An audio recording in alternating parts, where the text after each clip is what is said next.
tàu đâu một đâu cái mỏ xí đấy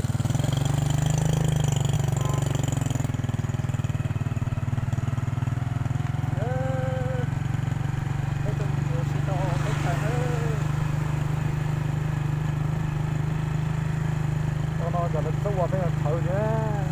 hả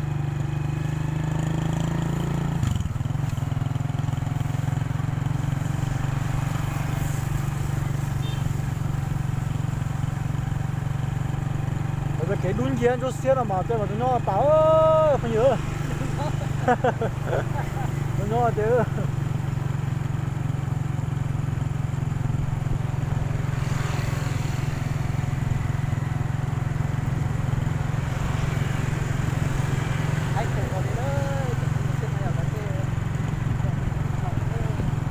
một nãy là một nỗi một kiện nỗi ta làm một à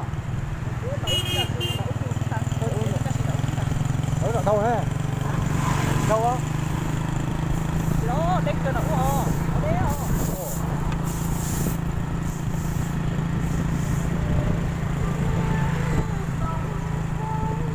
lấy cho tấm tôm thế gì tấm hết tấm có bị nói chứ nữa lấy tấm hết tôi lùi rồi được trái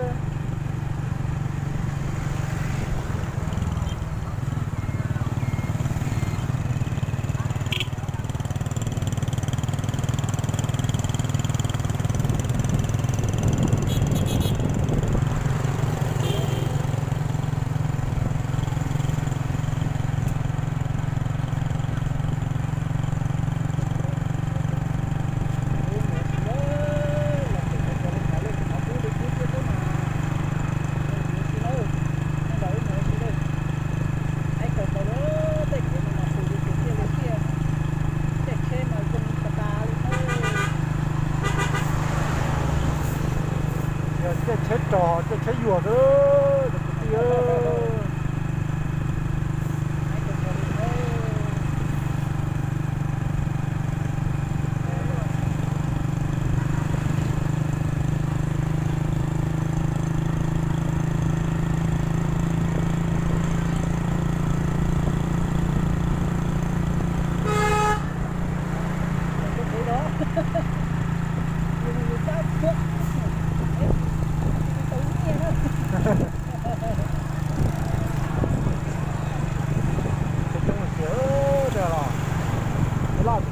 mới được mua chết tới đây này ơ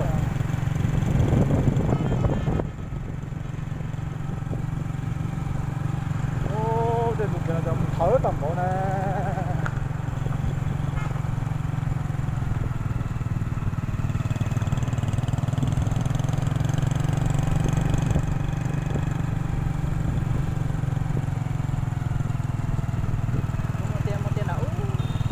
giờ giờ ta cũng cho mà muốn nhá con cũng cho ta mình ngủ cái gì mình ngủ xếp vào chụp buồn thế à mình chua đấy là lý rồi chờ lý rồi ta cũng cho thằng nào thấy cả tôi đi cổ xa cho à bố giờ đi chả gì mà giờ ta im bình họ nó tao à châu lý họ chỉ lý chua tại của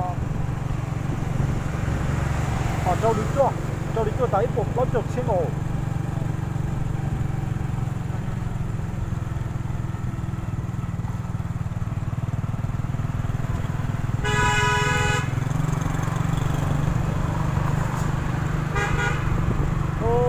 cái quân như ở bên kia nào ta thấy cái không gì đó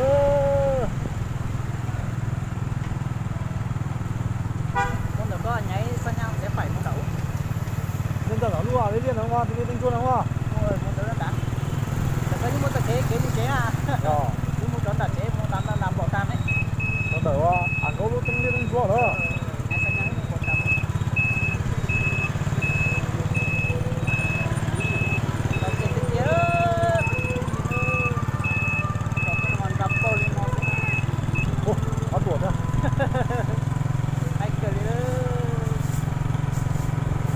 siêu thị nó đá đúng không? Siêu thị nó đá là bất to này. Siêu thị vẫn đắt đó. Cái nữ mà nó mua hối à? Nó nói à? Nó cũng mua rồi thế là. Sao tao mua khéo vậy à? Cô mua áo gì là gì nè? Mua thể ô. Không trông thấy đâu. Các thứ mà mua chim chiến nó đã. Rồi. Rồi. Mua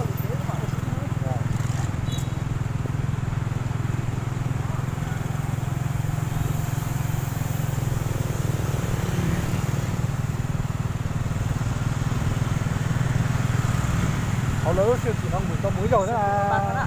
Dạ, thế đấy. Họ cũng không bao giờ chuyện nó để ra là tao lấy vé hôm nay rồi. Chỗ này. Nhanh sang nhau mình được không? Tấu nó. Nó nào.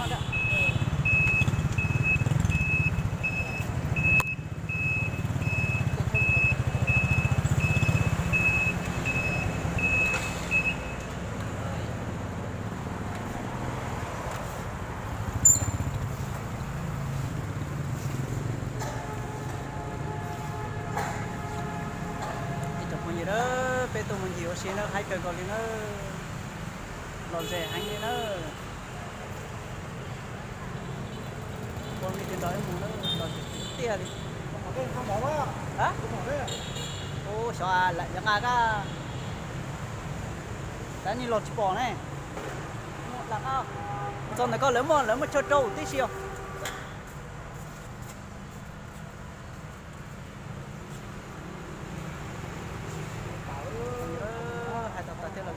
một số mua có nhiều một hậu có muốn mình chỉ hậu màu với số hậu tiêu của táo ai được tàn nữa ô cân hành để xe không có chỉ rồi thế rồi cái gì nữa tìm cái tao cũng sách mình chịu sữa mình chịu đó xem mình đó mình từ giờ nó chưa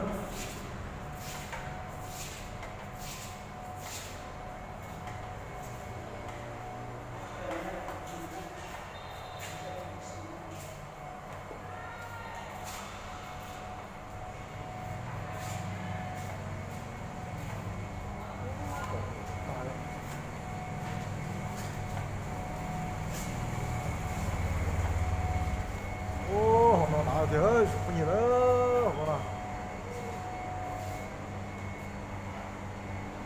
từ giờ không nào ôi họ đây là không làm một cái nói à chính mình làm gì là sao vậy thấy không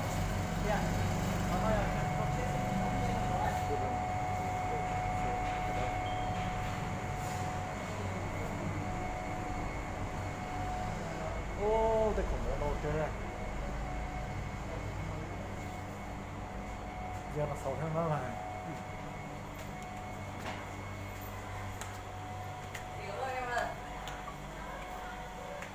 xuống nó không đeo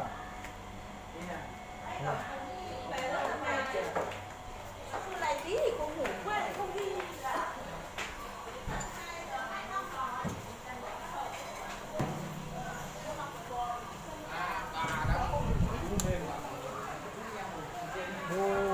mình tàu chế đúng không? Một tay cái tôi này. Tôi có bây giờ, nó muốn nó thấp rồi. Hả?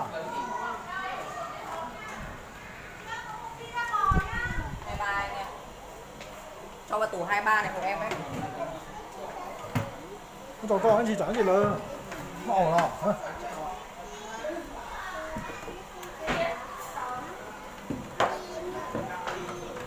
tôi nó còn bỏ thẻ luôn này là không có rồi có chỉ mất khó này chỉ có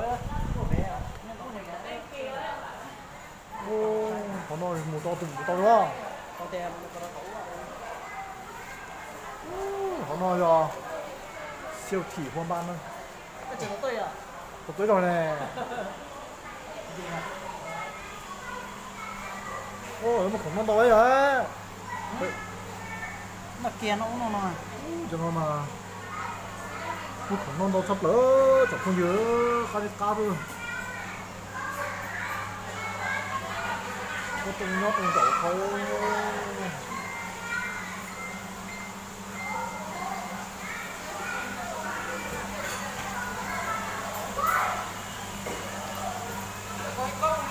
ôi giời sao nó là kiểm chia hết rồi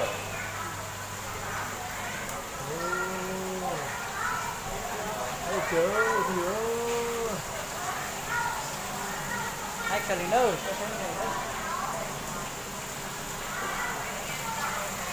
có dễ không rồi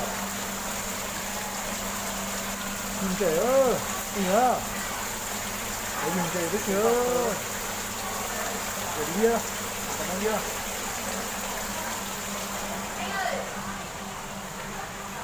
hai mươi triệu mà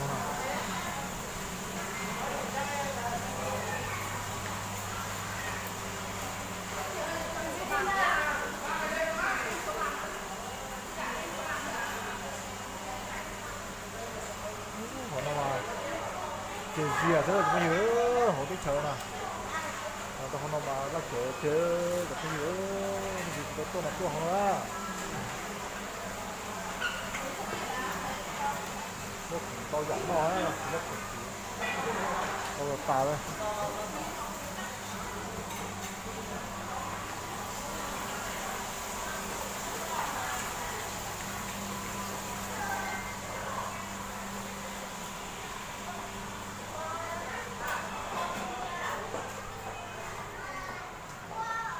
ô chống bằng mà hay thế rồi chỉ đùa gì này lấy lấy đó na lấy một chén đó bây giờ có bỏ lấy thôi lấy thay con mua là mùng sao thế ô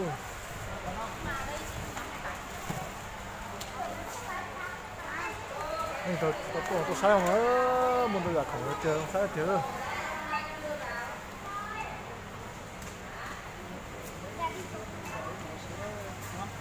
còn mà chơi chơi tụi nó một sao đó nó chơi đuổi chính pha này bóng nữa chính sai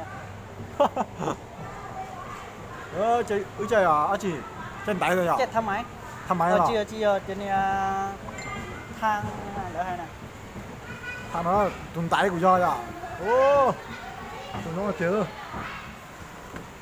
ô cháu ông công trông phải nói nhá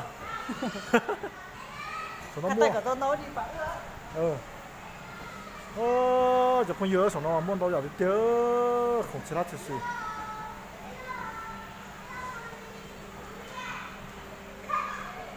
有啊，太少东西嘛，能摸到丢。哦，还有丢人啊！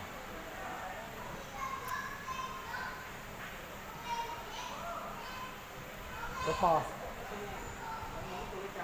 有这种高音摸的呀。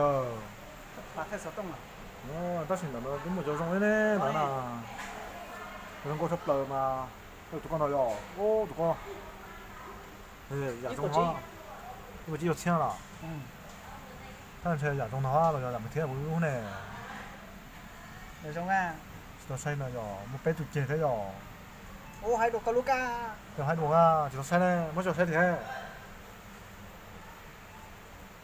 anh ơi có xem được không anh tháo ra xem được chứ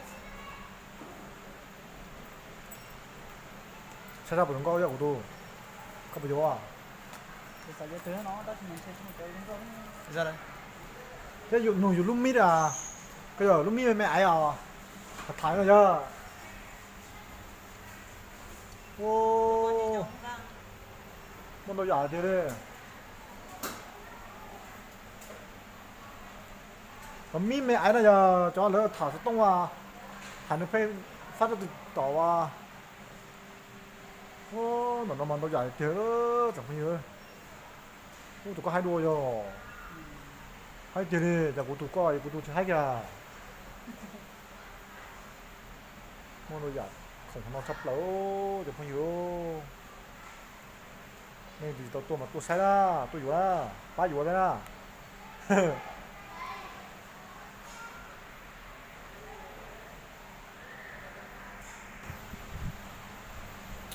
tôi không nó mà chơi gì á tôi không nó chỉ sát tay hắn đầu theo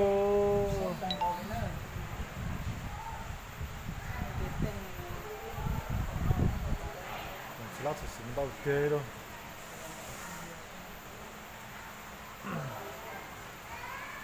ô nó mà rồi tao cũng nhớ nên thì tôi mà tôi sai đấy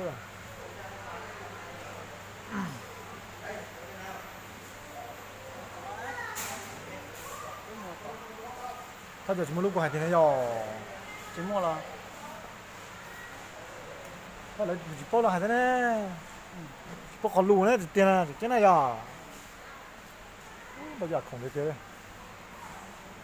mấy tụi mình cản ít tụi mình cản đu nhưng mà thế à nó rót trời con nó hơn thì tôi mà tránh có ha từ giờ nó đi vào tay đi. anh này để chay nhá nhỉ để chay lắm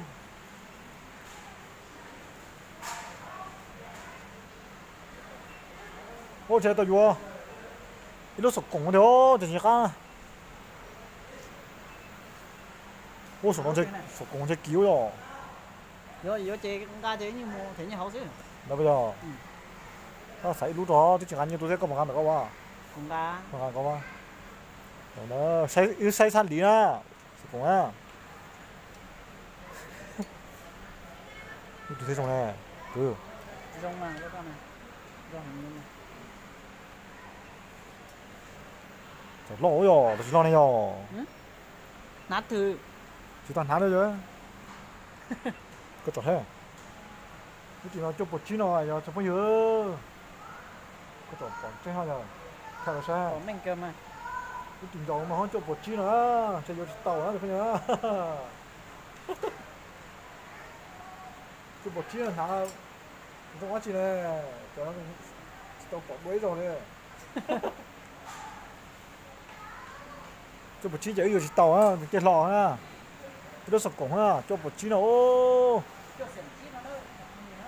chụp một chi mà chụp sển chi nào đó sao được tạo được un chan nhà thôi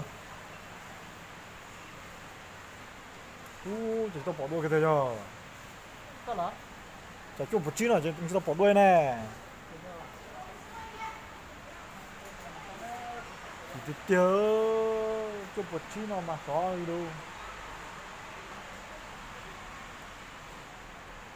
nó mà là tôi sau rồi rồi tao rồi nè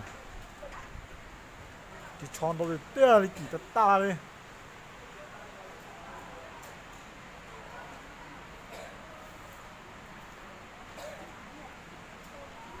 chào đến nhà tôi dưới lu nè đây là tầm giò hay một cái lu rồi nè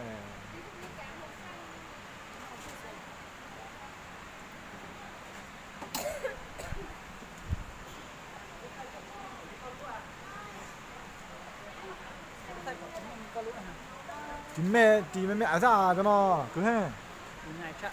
cho nó chiều dùng thám á bây giờ dùng không lỏng á Dù ô chiều vừa cho con mình nhiều dâu xưa. lúc đó lấy nước ngon đó Chiều lúc coi rồi lúc tem nghe xíu.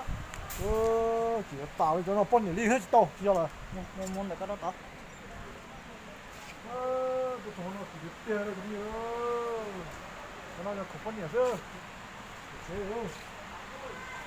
Một tí này. Sắp còn đâu này. nhưng mà cũng nói rồi tôi thấy nó ra Ô, cuộc sống bác xe tiền lúc như tôi giờ lúc nào tôi nhớ đà thế nào lấy hả na. Hả? Tùng đây thế hả? nó nụ lấy này rồi thế là tôi sâu rồi Sao ra mua tụi này mua nào? Cho chi xe. sao bây giờ không phải ha tao gì nữa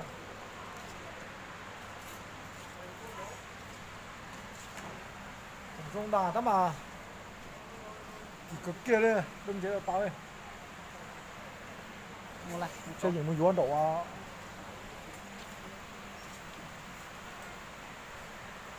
tao chỉ biết chỉ mua tao không nữa ôi chưa chỉ vô là bóng kia đi rồi nuôi Chỉ tao cải vô nó tức kia nó phụ chụp như này là phải vô khâu đó. Không mà có tụi ta lên nè. Những tí có tụi nó thấy thì tao khâu nó có ứng một cái nó. rồi nhớ rồi mới nhớ số nào mới thành số tàu ra rồi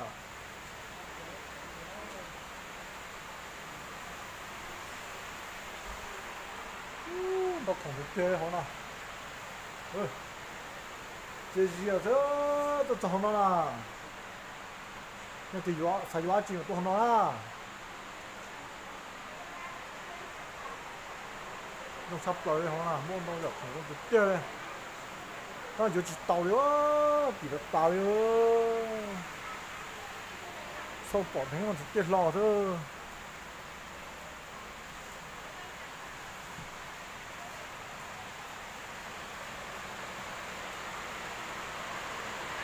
就做那温好了。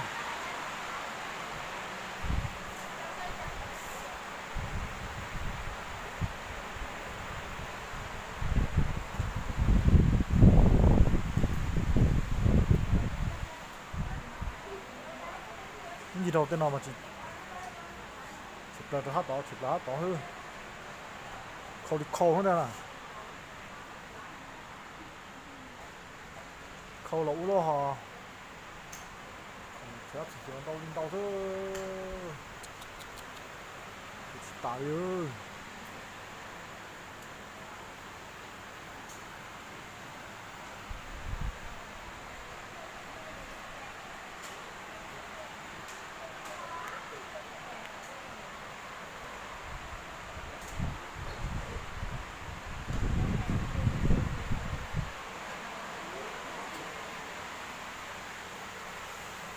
tới giờ nó tới phá chỉ trồng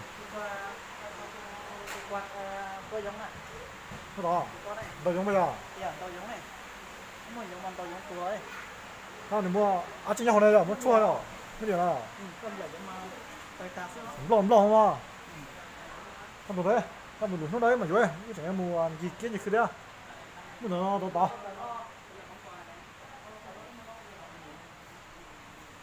có được có mua nào con tao có mua tao có cũng nào chỉ đó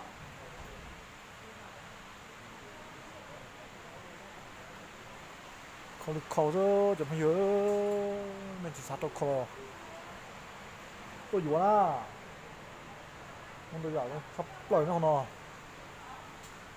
tao mà chỉ được táo họ nó làm đuôi mà tôi sau ra rồi tao đi à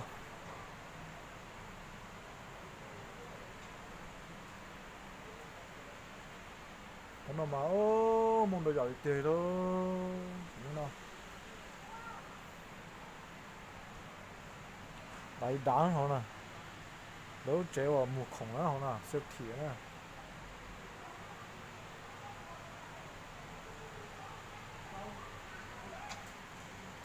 đây bao để một cho từ thiếu cho nè gì mà được kê thế mà la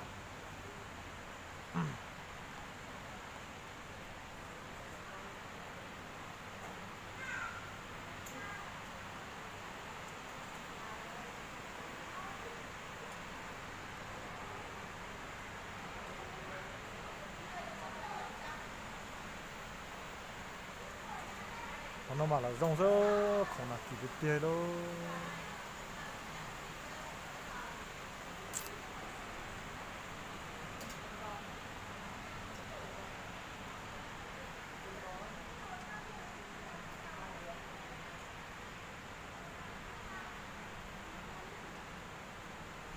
cái gì nhỉ tôi vừa là cho nào dùng tiền à nhưng dùng theo đó là một kiện à nhưng dùng cái kia để lúc nó dùng có tiền đấy, tao mà kiểu tiền theo, ô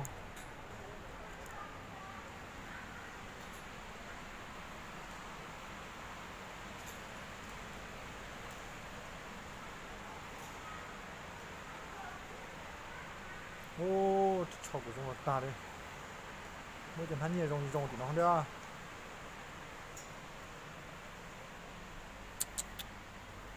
Đồ tả ơn hắn nhiên à hắn tổ nhiên à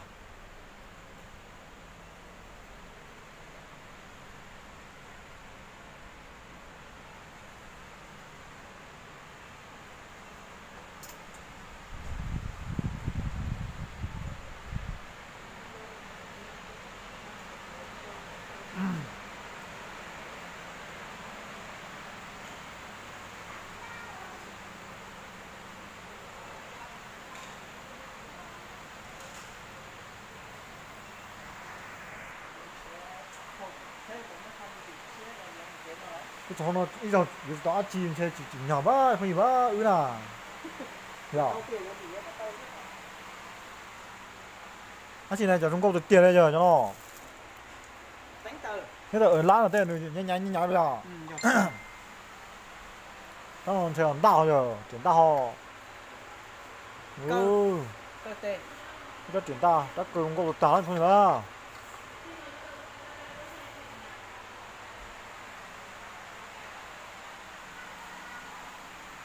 ô giờ tôi vừa luôn là cho một say và sáu tông à theo say á chi Lúc tê.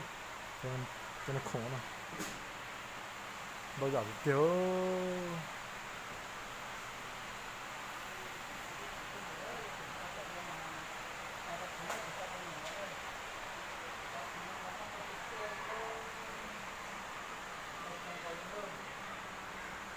mình vô từ là tên nó môn tàu rồi tên này tít tên này tê tên này bỏ lết cắn lên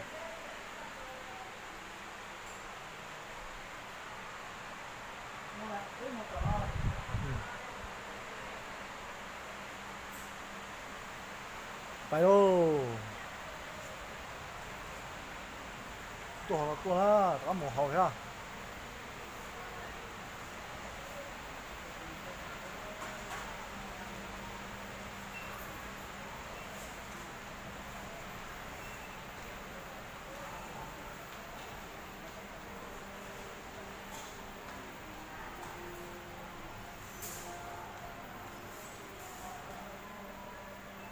không đâu chấp lỡ hồ nè chỉ chỉnh cho rộng thế nào như chúng mình cho và chỉ rộng á như chỉ chỉnh cho rộng thế nào ta chỉ cho kỹ cho thế à cái từ mua xe tiền chỉ như mình tôi vô tàu á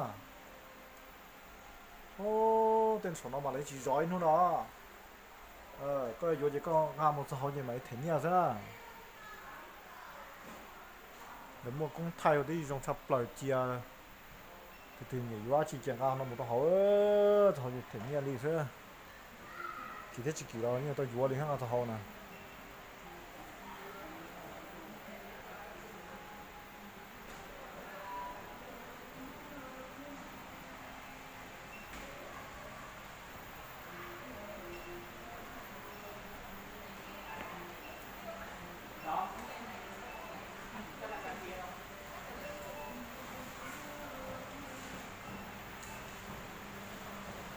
tới rồi mà tới khó chỉ kể cái một hồ thế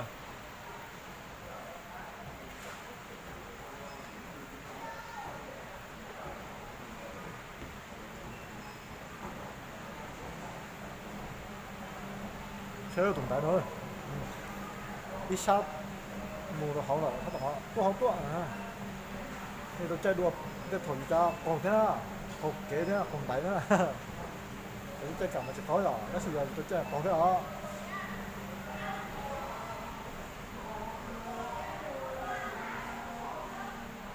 ô cho nó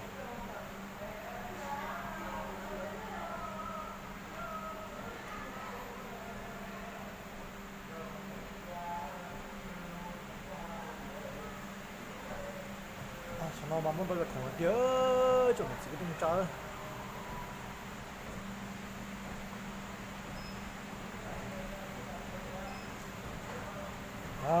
tụi nó nên sao sao để kia nó tụi nó kia cái tụi tao tới phải đấy à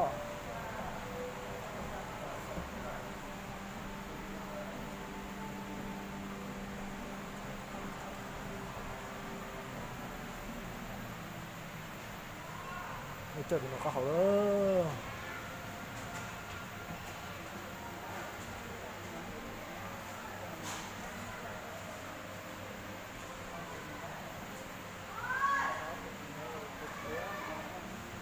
cái này một tàn liêu rồi Dạ, có mình chơi cái số chơi một cái tiếng nào. chỉ phanh đó phanh đó chỉ phanh cái chỉ cũng đó Chua.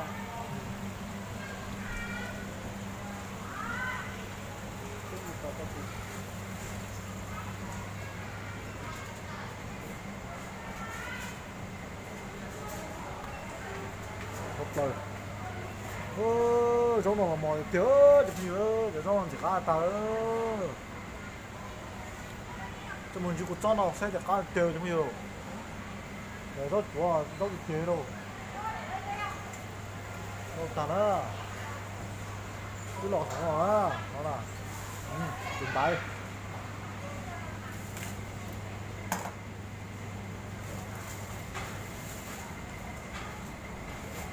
Ô, họ nó đau tiền đâu, không sợ thì chỉ nó tay thôi. Cho nó mà chúng nó học số kia. Họ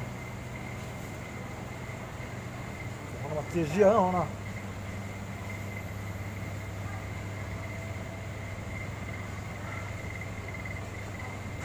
Chỉ mắt tính đồng quá, chỉ cắt tao chỉ mong mong. Cái thằng nó muốn như thế sao? Cái thằng nó sao chụp xe nó bê luôn nó à? Bê luôn nó sao chụp xe nào giờ? Bê luôn kia sao chụp xe quá, chỉ là đi gỡ.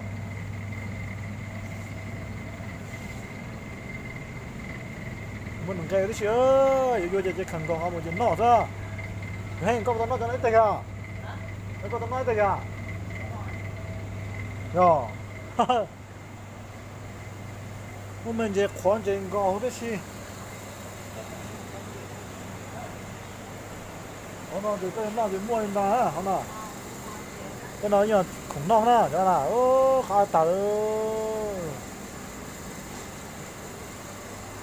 thì gì chia ra cái tổ nó máu cái tổ nó mà chúng nó khó cái nó cho sửa được mới cho sửa thôi chơi thả rồi ô con tôi ăn chơi sắp lỡ rồi bây giờ cho bỏ nó tôi sẽ bỏ hơi chữ nữa không là không chơi hơi chữ là lo tay ô nhìn đau rồi nó thì tay rồi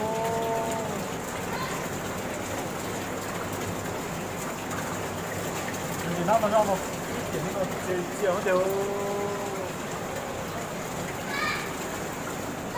tôi cảm thấy tao đấy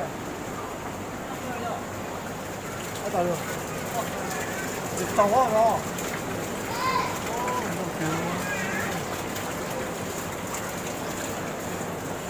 có một bản này không hả đây là chiều bản này thì bản này bình thường đấy nhở tao có tao thế cái áo bột chi đó nè bản này cái áo bột chi đó nó một cầu biển đảo ơi kìa thì nó có cái hông nào thế à có ít đúng không có tổ tổ nữa cả hai tổ nữa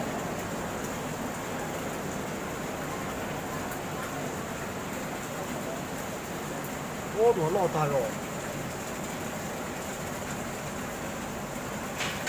có tiền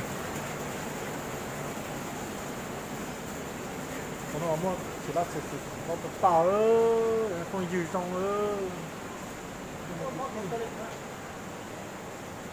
đâu tao luôn mới cho mình tông bố thổi cái chờ sao chi thế nào cho nó giả nó sao chi một thổi sao chi rồi mình tông mì liên kết rồi liên kết rồi nó mua một thổi sao chi rồi nè giờ chúng nó cho tao nó từ sáng chết cho mình nó mà hút cho cú nó cơ chấm mi nó mà muốn nói rồi nó chỉ bao để bao giờ nhở nếu mà nó nhung này có trâu sẹt trâu bạc tôi chiếm bảo rồi cho cô thấu uống nó bởi vì mấy cái chiếc chi này cho nó tôi chiếm nó ô đâu được tiền đâu nữa tông mà tôi tạm miền nó sẽ có kia nữa nè miền đó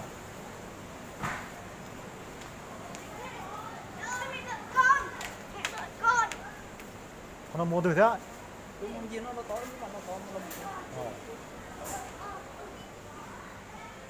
nếu mà sai lấy khám này thì bỏ thì nó chỉ lấy khám mà nó chỉ bỏ không để có chữ bỏ nhưng mà mấy món à nếu tôi dùng hú cho nó hú tôi tớ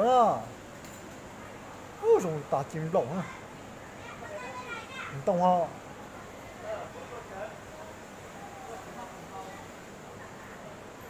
ô rồi tài luôn bây giờ không thể là sử dụng tê luôn nó nói tôi đây hậu thế rồi bây giờ sắp bông mà đu ơi trong xe tài luôn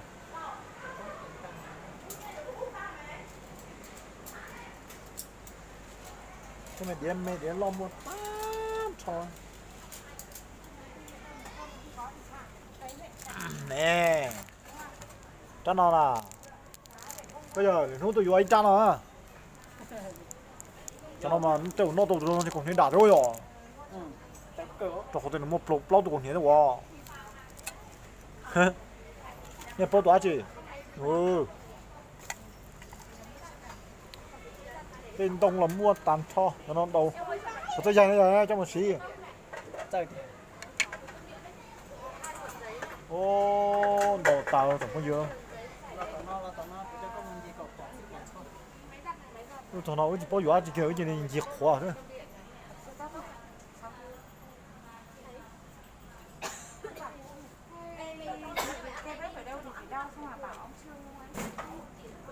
bây giờ có chuyện nào mà họ nói chuyện thấy nhiều không quá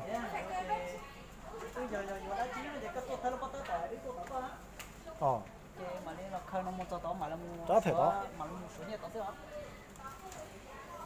nó giỏi thế đâu chỉ bao để cho xí quá chi không nào không hậu à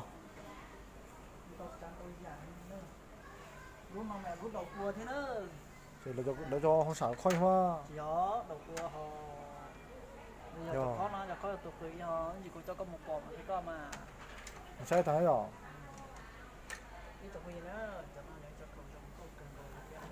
nè bao để trăn đa nó rồi nên được trà dùng một trà sao cho lo xem chút xí lép luôn ô sẽ sai à nó sẽ chuối to chứ họ chỗ bất chán à ô cho nó cho một chúa chị giờ chúa chế họ cho cô chỉ bao lọ ừ bây giờ có tốn đồng là có một quan này chỗ mình chỉ có một non chia chỉ có một chùa thì chỉ đầu tệ này đâu bây giờ ta này có một quan ra chắc có của linh chè linh chè lấy cho một chè cho của yeah một triệu mấy triệu lọt tần thoa một cái tiền chơi tài ơi không nhớ trả nó dùng sống cái là tài rồi đó nè cho bông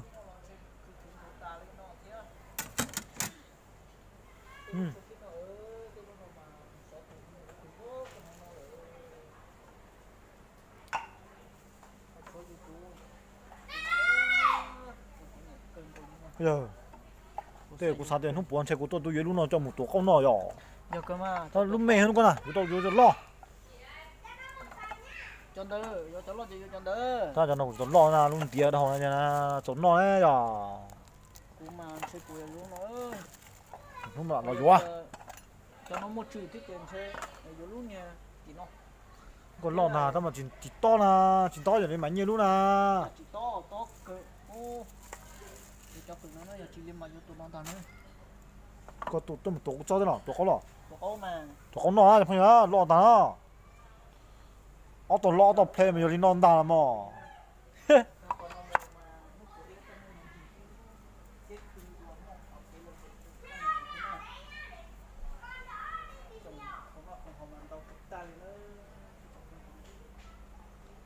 ô họ nó mà đâu được đâu mua thùng cây nhá để nó chỉ mà giờ mà chỉ khởi chứ giờ mà trong số không na không ni đâu nè thế nó cho xóa gì thế ô mà đâu không thể tê đâu thế lúc nào giờ quá gì thế nhiều dầu chứ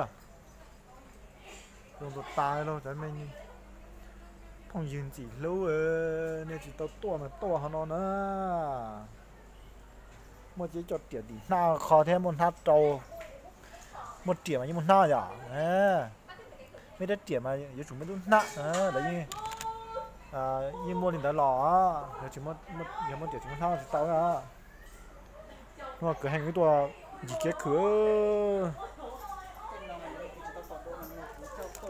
còn một bảo hiểm giờ chưa nó có đó chưa một bảo hiểm đó này cho nó này cái thú nó này giờ sao rồi cứ kìa ăn học cứ kìa nó rồi của sản bé sản thế rồi Đúng mòn đông á. Trong một hai rốt rồi hỏi giống lần rốt là sao có một cái khâu rốt hộp của giờ đi một lát một offer là một khâu pía nó nữa. Khứ kia bây giờ. Mà khứ còn ra giống trình đầu thế. Chính đó. Chị lúc qua lên nữa. Ủa gì cho切身车 ông nó tôi luôn à. Nó sợ tao luôn à mà tao chỉ muốn gì thế rồi chơi tao vô. Cái lúc nó đồng nó tôi phiêu nó mà tôi tạo được cô. Nó rồi gì chia thế à? Rồi nó nuôi lỗi rồi vô nào cho nào. Nhưng mà chơi thì mà vô. Đồng nó mà. Nó mà cũng mà bên mông nó xem mà đồng nó mà ít phiêu nó mà trốn nó. Cú mà cú vô lúc lo rồi nó thế nào cú nè. À tao rồi chơi trong nó mà nó tàn đau sắp rồi là. Theo mong gai nè. Dạ. Luôn nè. Luôn rồi còn lòng lúc trong nào. Thế à. Hột chết khí chèn à. Không thấy gì à? Thế à.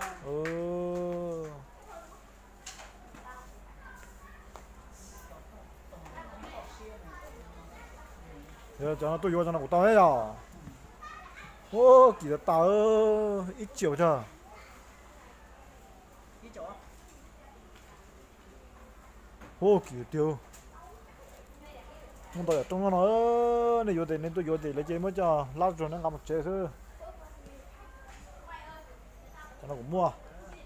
Nó nhiều dầu hơn. Nên nó sai đó. Nhưng mà tôi thấy ta không nói à. Tôi sẽ nên là sai nữa. Tao ơi. Tôi đang muốn nông rau thì xíu muốn tao giờ tiền đi. Ô, đừng nói thế tao tôi gió lúc toàn trong rau không. Tao nó trong rau ta đây. Ta lúc xưa trong này chỉ sao tôi gió chỉ lì đâu lúc xưa. Thế nó chơi chỉ khó quá rồi à. Ô.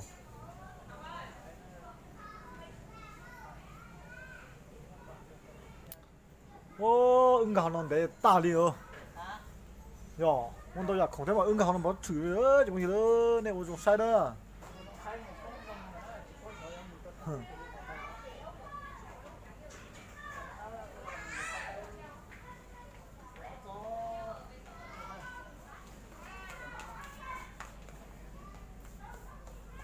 Ô, tôi giờ không thể mà trần nó sao? Trần lo trần mèo, ô, trần đúng chưa, đặt thủ mua. Cá tài Potter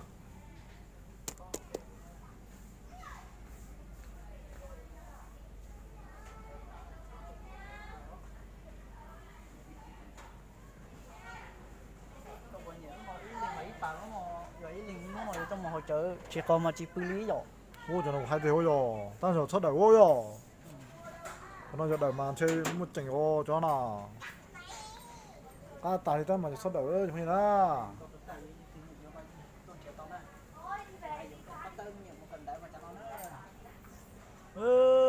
thì mình Potter thì mình bắt thầu bắt chỉ cóอยู่trong một chỗ chứ ha đồng mà Trong một nhiều cần đỡ là.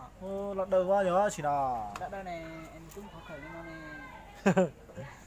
Chỉ chụp chiếc thì lấy. chiều trên thế nào lúc nào chơi rồi rồi mình non cả ao lì hôi rồi nằm lẩu rồi cho đầu kia dùng câu tả ra thôi nhá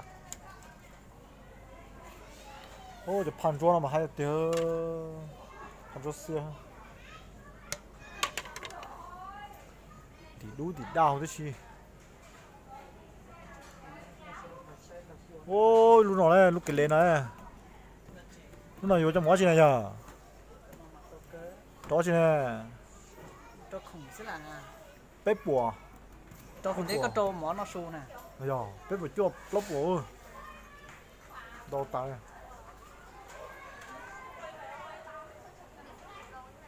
để mua tôi một chế thôi ơ giờ mình hát trộn nhiên mà vừa không nói sâu mà muốn đâu giảm hát sắp lẩu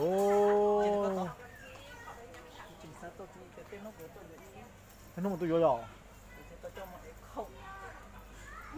đầu tài bây giờ nè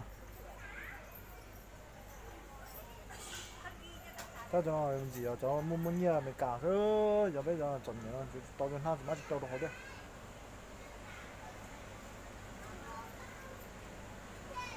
Phải từ thế này, tao muốn tao hôm nay chỉ chọn túi thôi đấy, tổ thân rồi, tổ túi không này rồi, chọn túi là, có yêu phải đấy nào, yêu phải đấy à, phải giấu cho nó chỉ chọn túi mua khó được thế. Nó nói chỉ chọn túi thôi đó, nó ta bầu nhận đúng không, ta chỉ tập nó sẽ chọn túi hay hơn. Lót ruột chi, nạp thì đầu á.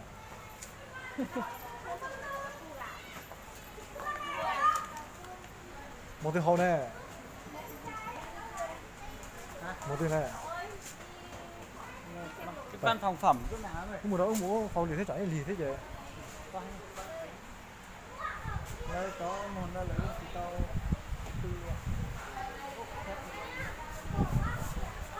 nó chỉ cho nó để hậu nó nạp vào. để học cái tiền.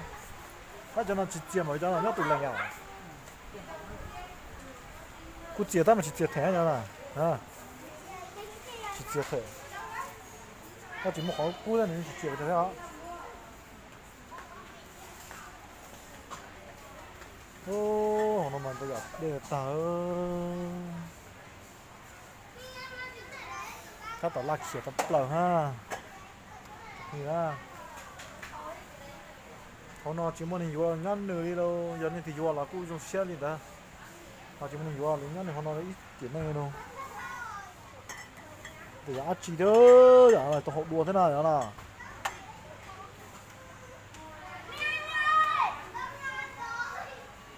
Đều mà đến đâu đến đu đến chua. Giờ, giờ đâu nói giá trị bia nào? Lò đi à, thái đi à. Xong leo. Nhà gì thế nào? Nhà gì sao?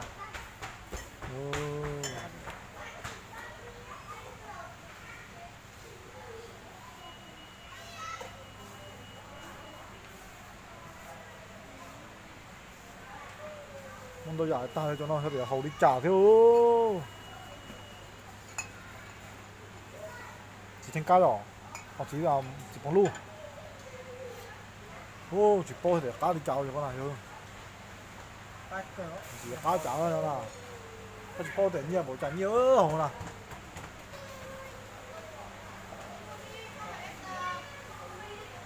Ô, cái này chua hơn rồi, cái gì đâu, bò thì. Phải qua. Tại bên này.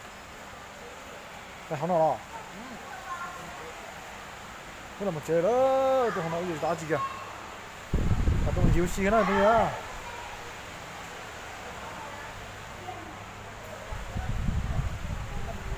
Đó phải là một chế đó thì á.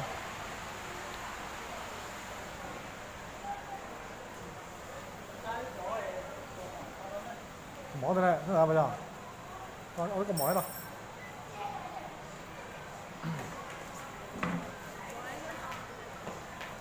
Alo.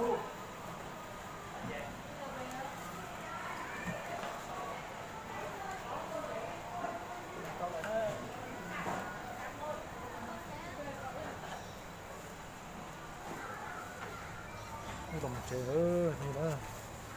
Chị ơi, quầy sơ sinh ở trong này hả chị? Ở trong này có cuốn không ạ?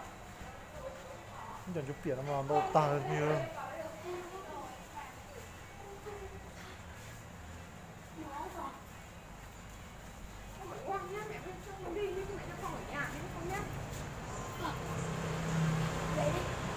Nó có dùng ra những cái kìa.